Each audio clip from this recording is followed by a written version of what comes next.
आणि ज्याप्रमाणे नैसर्गिक आपत्ती केव्हा येऊ शकते त्याप्रमाणे नैसर्गिक इच्छाही केव्हा येऊ शकते. अहो, प्रेमाला मर्यादा नसते, प्रेमाला वेळ नसतो.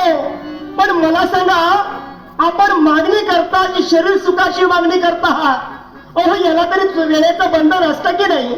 या कातर वेळी मी तुमची इच्छा पूर्ण करावी हे कदापि होऊ शकत नाही. मी तुझी बायको नाही, तू माझी बायको आहे. तू मला आणलं नाहीस, मी तुला आणलंय. स्वामी, तुझा आज्ञांकित मी नाही, बराच फरक मला तुमच्या माझी आज्ञांकित तू आहे. अहो, ज्यांच्यावरती मनापासून प्रेम केलं मी, ते सत्तेच्या माझ्या नजरेसमोर होते.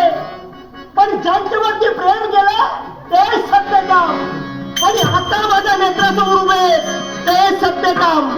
यांच्यात मला बराच फरक दिसतोय. याचा विचार प्रेम करताना करायला होतास. काय?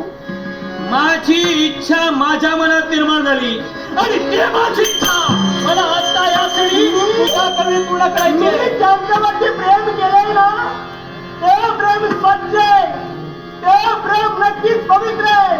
पण तुमच्या मुखातून जे आता शब्द बाहेर पडताय हे शब्द फार चुकीचे.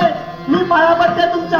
तुम्ही भक्ताला भेटू नका, जा तुम्ही तुमच्या कर्तव्याला. मी आता तुझ्यावर धडधडीत आरोप करतोय. आरोप? आणि बायकोवरती? मी तुझा नवरा आहे.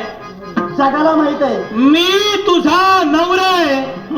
मग ज्या अर्थी तू माझी इच्छा पूर्ण करत नाहीस, हे शरीर माझ्यासाठी आहे आणि ते जर का मला मिळत असेल तर सांग देवाच्या प्रश्नाचं उत्तर. कोणता प्रश्न आहे? मग जर का हे सुख मला मिळत नसेल तर हे सौंदर्य आणि हे शरीर माझ्या व्यतिरिक्त पुन्हा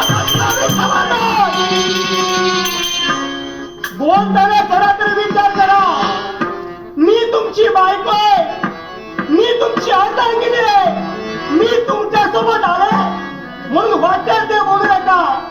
ही माझी काय फक्त तुमची आहे. मी आजपर्यंत लग्न झाल्या दिवसापासून एकाच पतीचं पाणी ग्रहण करते, एक कनिष्ठ तुमच्या सोबत संसार करते. मग असं असतं ना, हे शब्द तुमच्या मुखातून काय येत आहे? मग माझी इच्छा पूर्ण करता तुझी ती एक